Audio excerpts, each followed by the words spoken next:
Hello friends, myself Manish Salvi from Market Sarthi and I'm going to talk about the various series of NISM. NISM is the National Institutions of Security Market जो कि सेबी और stock exchange से NSE का एक joint venture के through institution है जो कि वेरियस सर्टिफिकेट्स प्रोवाइड करता है for the minimum benchmark knowledge of a certain field. Like कई सारे सर्टिफिकेट्स हैं यहाँ पर, सीरीज कई सारी है, currency derivative, equity derivative, mutual fund distribution, research analysis module, NISM investment advisory regulation act पे बेस्ड 10A एंड 10B, ये सारे सर्टिफिकेट्स हैं जिसके बारे में इस पर्टिकुलर सीरीज में मैं डिस्कस करने वाला हूँ। और सीरीज के थ्रू मैं आपको ये बताने की कोशिश करूंगा कि वो कौन से सेक्शंस हैं जिनको ज़्यादा आपको इंपॉर्टेंस देना है या वो कौन से सेक्शंस हैं जिन पे कि आपको वर्कआउट करना है ताकि NISM की एग्जाम्स को आप इजीली पास कर पाएँ।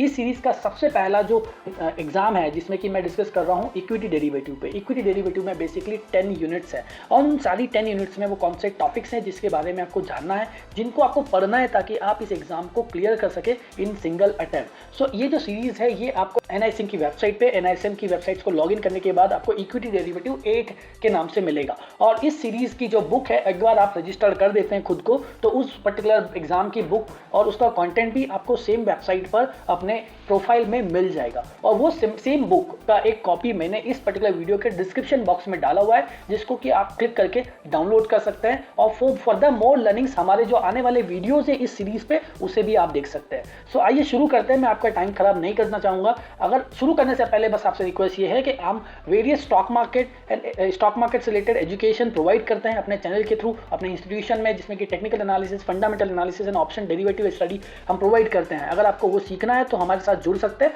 साथ ही स्टॉक मार्केट से रिलेटेड कई सारी अपडेट्स हम अपने यूट्यूब चैनल पर प्रोवाइड करते हैं, उसे भी आप देख सकते हैं। For that please subscribe our channel और बेल आइकन को जरूर प्रेस कर दे ताकि आने वाले समय में जो भी वीडियोस आएगा related to pre market session या रिलेटेड टू स्टॉक मार्केट और related to these NISM series, उसका नोटिफिकेशन आपको मिल जाए। Friends, let's begin the discussion. और डिस्कशन में सबसे पहले मैं डिस्कस करना चाहूंगा कि NISM की जो यूनिट है इसमें आपको कौन कौन सी चीजें जो ध्यान रखना है और ये वो कौन कौन सी चीजें जो इस एग्जाम में आपको क्लियर करने में हेल्प करेगी। सबसे पहले तो ये वेबसाइट है जिस पर जाकर आप अपना आईडी बना सकते हो। इस वेबसाइट पर जाकर आप अपना प्रोफाइल बना सकते हो। प्रोफाइल बनाने के बाद उस प्रोफाइल में आप एग्जाम्स को सिलेक्ट कर सकते हो। उस पे मैं एक सेपरेट वीडियो भी बनाने वाला हूं कि how you can create your profile on NISM portal, और उस पोर्टल के बाद उस एग्जाम्स में रजिस्टर होने के बाद आप एग्जाम्स को कैसे रजिस्टर कर सकते हैं। फ्रेंड्स, प्लीज इस वीडियो को साथ ही इस सीरीज को लास्ट तक देखें ताकि आप इस पर्टिकुलर एग्जाम्स को इजीली क्लियर कर पाए। नाउ अब एग्जाम को किसे लेना है, किसे रिक्वायर्ड है पर्टिकुलर एग्जाम, या वो कौन से इंडिविजुअल्स या एम्प्लॉय है जिन्हें ये एग्जाम क्लियर करना है। सबसे पहले बता दूं कि NISM की जो एग्जाम्स है वो मैंडेटरी एग्जाम्स की कैटेगरी में आती है। मतलब ये वॉलंटरीली एग्जाम नहीं है, ये मैंडेटरी है। मतलब आप किसी फील्ड में, डिपॉजिटरी में, इन्वेस्टमेंट एडवाइजरी में, as a research analyst, as a portfolio manager या किसी भी पर्टिकुलर फील्ड में जॉब करना चाहते हो तो उसका मिनिमम बेंचमार्क नॉलेज के लिए ये सारे एग्जाम्स बनाई गई है ताकि आप इस एग्जाम को क्लियर करने के बाद ये साबित कर सको कि हाँ, हमारे पास ये पर्टिकुलर नॉलेज है। फ्रेंड्स, इस एग्जाम्स में आपको ये दिया जाता है कि आपको किन पर्टिकुलर टॉपिक्स के बारे में नॉलेज होना चाहिए बिफोर डूइंग एक्ट और doing practice in your business और इन योर वर्किंग और इन योर जॉब। सबसे पहले अगर आप एक डीलर की जॉब करना चाहते हैं या फिर आप इक्विटी मार्केट में किसी ब्रोकिंग फर्म में जॉब करना चाहते हैं तो आपको ये वाला सर्टिफिकेट जो है रिक्वायर्ड है as a dealer and as a sales person as well. यहाँ पर अगर हम बात करें इस पर्टिकुलर एग्जाम की तो इस एग्जाम का जो मॉड्यूल है उस मॉड्यूल में आप देख पाएंगे कि यहाँ पे 100 मार्क्स का ये पेपर होता है। इस 100 मार्क्स के पेपर में हर क्वेश्चन का 1 मार्क होता है। टोटल 100 क्वेश्चन के 100 मार्क्स होते हैं। और यहाँ पर ये जो एग्जाम है ये 2 घंटे का एग्जाम है। 2 घंटे तक आपको इस एग्जाम को क्लियर करना होता है। मतलब 2 घंटे के बाद ये एग्जाम ऑटो क्लोज हो जाती है और आपका रिजल्ट आपके सामने आ जाता है। अब एग्जाम का मिनिमम बेंचमार्क क्राइटेरिया, मतलब एग्जाम पास करना है तो आपको 60% चाहिए और उसमें भी आपको 25% का माइनस मार्किंग होगा। मतलब अगर आप पूरे 100 क्वेश्चंस यहां पर आप पूरे अटेम्प्ट करते हैं तो इन 100 क्वेश्चंस में से आपके जो क्वेश्चंस है वो 68 क्वेश्चंस अगर आपके सही होंगे तभी आप इस एग्जाम को क्लियर कर पाएंगे।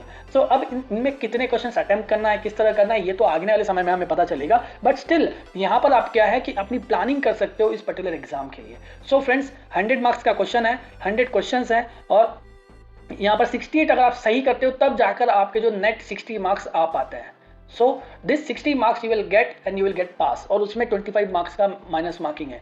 अगर आपको लगता है कि आप 100 क्वेश्चन अटेम्प्ट नहीं करना चाहते तो आप जितने आपको लगता है उतना अटेम्प्ट करिए। इससे आप 90 क्वेश्चन अटेम्प्ट करते हैं तो उस केस में आप मे बी पॉसिबल आपको लगभग 65 क्वेश्चन सही करना होंगे तब जाके आप 60 मार्क्स के मिनिमम बेंचमार्क क्राइटेरिया पे आ पाएंगे। So let's begin the discussion कि अब इस पर्टिकुलर एग्जाम में पूरा है क्या, वो कौन कौन से टॉपिक्स है जो आपको पढ़ना होंगे और वो कौन से टॉपिक्स है जिस पे आपको सबसे ज़्यादा फोकस करना होगा। सो ये देख सकते हैं यहाँ पर आप अलग अलग सेक्शन है इस एग्जाम्स के और अलग अलग यूनिट्स है, जिसमें सबसे पहली यूनिट की बात करूँ तो वहाँ पर आपको बेसिक्स ऑफ डेरिवेटिव मार्केट का थोड़ा हिस्ट्री पता करना होगा।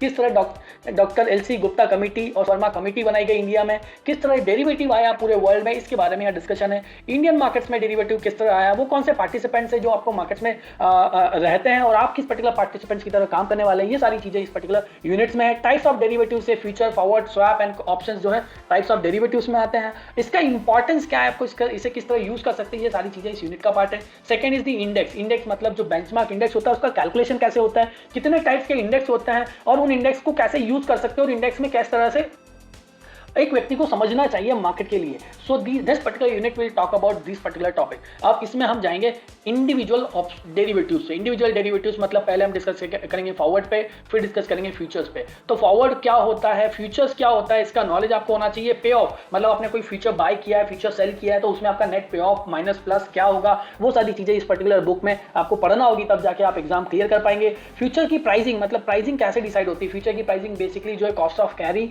और जो interest risk free interest rate और जो स्पॉट रेट है उसके कैलकुलेशन से बेसिस पे होती है। वो कैसे होती है ये इस पर्टिकुलर चैप्टर का पार्ट ऑफ द डिस्कशन होगा। Commodity futures, equity futures and index futures, ये सारे फ्यूचर्स के बारे में हम डिस्कस करेंगे। And then use of futures कि एक फ्यूचर का यूज क्या है। बेसिकली जो ऑप्शंस और डेरिवेटिव कॉन्ट्रैक्ट जो बने थे वो बेसिकली रिस्क मैनेजमेंट के लिए यूज किए जाते थे, but today lot many speculator are using this particular the product. तो इन प्रोडक्ट्स को किस तरह से यूज करना है, कैसे हेल्प मिलेगा आपको डेरिवेटिव्स के थ्रू, वो हम इस पर्टिकुलर यूनिट में पढ़ेंगे। अगली यूनिट अगर हम बात करें ऑप्शंस की, तो ऑप्शंस क्या है। ऑप्शन एक बेसिकली एक डेरिवेटिव कॉन्ट्रैक्ट है जो किसी पर्टिकुलर पर्सन को और बायर को राइट देता है किसी कॉन्ट्रैक्ट्स में को एग्जीक्यूट करने का। तो ये जो कॉन्ट्रैक्ट है बेसिक्स ऑफ ऑप्शंस में हम समझेंगे pay off, profit and loss और नेट पे ऑफ कैसे कैलकुलेट होगा। ऑप्शन ग्रीक्स मतलब यहाँ पर ग्रीक्स की बात करें तो alpha, sorry not alpha, it's delta, gamma, theta, vega, rho, ये वो 5 ग्रीक्स है जो ऑप्शन की प्रीमियम को इफेक्ट करते हैं। तो ये वीडियोज में आपको पता चलेगा कि ये ऑप्शन की प्रीमियम कैसे कैलकुलेट होती है, कैसे इंपैक्ट होता है उन पर। तो प्लीज वीडियोज को लास्ट तक जरूर देखेंगे, तब जाकर आप एग्जाम्स को क्लियर कर पाएंगे। जब तक आप इस वीडियोस को पूरी तरह से नहीं समझ पाए या कॉन्सेप्ट को नहीं समझ पाए तो आप एग्जाम में क्वेश्चंस को क्लियर नहीं कर पाएंगे। अब अगला है यूज ऑफ ऑप्शंस। हम ऑप्शंस को कैसे यूज करें। ऑप्शंस को हम लोग बेसिकली हेजिंग के लिए यूज करते हैं, but most of the traders and speculators also using this options for the momentum trading और द स्पेकुलेशंस। अब ऑप्शंस के बेसिस पे कई सारी स्ट्रैटेजीज है, तो स्ट्रैटेजीज के बारे में हम इस पर्टिकुलर 5th चैप्टर्स में डिस्कस करेंगे। This strategies are the straddles, triangle, strip, strap, cover call, protective put, collar, butterfly. These are the strategies जो कि मार्केट्स में हम लोग यूज करते हैं एज अ डीलर और as a trader. So please note down कि ये जो स्ट्रैटेजीज है आपको पढ़ना होगी, इनके बारे में समझना होगा, इनके पे ऑफ के बारे में समझना होगा, कैलकुलेशन समझना होगा। सो मैं इस पर्टिकुलर यूनिट में और इस चैप्टर में आपको इन सारी स्ट्रैटेजीज के बारे में एक्सप्लेन करूंगा और इन स्ट्रैटेजीज को समझने के बाद आपको हो सकता है ये भी नॉलेज हो जाए कि आप किस तरह से अपनी ट्रेडिंग में इसको यूज कर सकते हैं। So friends, this is going to be very fruitful और informative series for yourself. Next is the introduction of the trading system. अब डॉक्टर एलसी गुप्ता कमेटी ने जो रिकमेंडेशंस दिए थे regarding derivative market as well as J R Verma committee ने जो derivatives के regarding commitments और जो रिक्वायरमेंट्स बताई थी उसके बेसिस पे यहाँ पर बना ट्रेडिंग सिस्टम कि एक पर्टिकुलर फ्यूचर्स को ऑप्शंस को ट्रेड होने के लिए क्या क्या प्रोसेस है, किन प्रोसेस से वो गुजरता है और वो कौन सी चीज़ें हैं जो आपको भी पता होनी चाहिए। इसलिए यहाँ पर इस पर्टिकुलर होल यूनिट में बताया गया है कैसे किसी स्टॉक को फ्यूचर्स के लिए सिलेक्ट किया जाता है, कैसे इंडेक्स के बेसिस पे हम ट्रेडिंग के लिए उसे फ्यूचर के लिए सिलेक्ट किया जाता है, क्या क्राइटेरियाज है, कॉर्पोरेट एक्शंस का फ्यूचर्स एंड ऑप्शंस पे क्या इंपैक्ट आता है, उसके क्या क्राइटेरियाज है, एंड देन पोजीशन लिमिट क्या होती है, एडजस्टमेंट ऑफ कॉर्पोरेट एक्शंस कैसे होता है, वो सारी चीजें इस यूनिट का पार्ट रहेगा for the discussion. And the next one is the introduction of the clearing and settlement. ये बेसिकली जो है वो रिस्क मैनेजमेंट को बताता है मार्केट की। तो मार्केट में रिस्क को किस तरह मैनेज कर रहा है एक्सचेंज, उसके बारे में ये यूनिट्स पे डिस्कशन है। मार्केट में क्लियरिंग मेंबर्स का क्या वर्क है, क्लियरिंग कॉर्पोरेशंस का इंपैक्ट क्लियरिंग मेंबर्स पे क्या आता है, कैसे क्लियरिंग मेंबर्स जो है ट्रेडिंग मेंबर्स की पोजीशंस को क्लोज और सेटल करते हैं, वो सारी चीजें हम यहाँ पर समझेंगे क्लियरिंग मैकेनिज्म में एंड सेटलमेंट मैकेनिज्म में। रिस्क मैनेजमेंट के लिए मार्केट में मार्केट वाइज पोजीशन लिमिट को कैसे डिसाइड करता है वो भी इस पर्टिकुलर यूनिट का पार्ट होगा। सो लीगल रिक्वायरमेंट्स, सो नाउ पूरे सिस्टम को कंट्रोल करने के लिए यहाँ पे security contract act 1956, company act 1956 और उसके बाद जो है SEBI act 1992, prevention of money laundering act यहाँ पर सारे आते हैं जो मार्केट में इंपॉर्टेंट रोल प्ले करते हैं। तो इसके बारे में भी आपको पता होना चाहिए being a working professional in the market. उसके साथ ही डॉक्टर एलसी गुप्ता और जेआर वर्मा कमेटी के जो कमिटमेंट्स थे और रिकमेंडेशन थे उसके बारे में भी आपको हम इस पर्टिकुलर वीडियो में डिस्कस करेंगे। एंड एट द एंड कुछ भी हम वर्क करें, कोई भी बिजनेस करें, वहाँ पे अकाउंटिंग एंड टैक्सेशन जरूर आता है। तो यहाँ पर भी डेरिवेटिव ट्रेडिंग में आपको प्रॉफिट होगा, लॉस होगा, जो भी चीजें होगी उसको किस तरह से रेवेन्यूज को, रिटर्न्स को एडजस्ट करना है, how which are the taxes and security transaction tax किस तरह लग रहा है, उस पर क्या इंपोजिशन है आपके ऊपर या एक ट्रेडर के ऊपर, एक वर्किंग प्रोफेशनल के ऊपर, उसके बारे में इस पर्टिकुलर यूनिट में बताया गया। Next is the sales practice कि हम पर्टिकुलरली क्लाइंट को किस तरह से ट्रीट करें, हम क्लाइंट के बेसिस पे किस तरह उसका आरपीए मेंटेन करें, उसका केवाईसी का क्या होगा, उसके बेसिस पे उसको प्रोडक्ट सूटेबिलिटी हम किस तरह सजेस्ट करेंगे। उसके बाद वो क्लाइंट अगर हमसे खुश नहीं है या प्रोसेस से खुश नहीं है तो वो किस तरह से ग्रीवेंस मैकेनिज्म सिस्टम के थ्रू रेगुलेटरी बॉडीज में अपनी कंप्लेन लॉन्च कर सकता है, उसके लिए किस तरह से वर्कआउट करना होता है। So these are the topics जो कि कवर्ड होंगे इन 10 मिनट्स में। तो ये सारी 10 मिनट्स जो है आपको बताएगी कि मार्केट में जो भी वर्किंग प्रोफेशनल्स है उन्हें इन पर्टिकुलर मार्केट में वर्क करना है तो आपको बेसिक नॉलेज जरूरी है। सो फ्रेंड्स प्लीज ये सीरीज को लास्ट तक देखें। इसका पहला वीडियो नेक्स्ट अपकमिंग डेज में मैं लेकर आने वाला हूं रिलेटेड टू फर्स्ट यूनिट। और फर्स्ट यूनिट में मैं डिस्कस करूंगा basics of derivatives and the we can say the history of derivatives. So please जुड़े रहिए मार्केट साथी के साथ और चैनल को सब्सक्राइब कर लीजिए। एनएस को सब्सक्राइब करने के साथ साथ बेल आइकन को भी जरूर प्रेस कर दीजिए ताकि आपको ये पर्टिकुलरली वीडियो सीरीज के बारे में नोटिफिकेशन मिलते रहे। So friends, thank you very much for watching till the end this video and please keep on watching these videos for more learning. Thank you.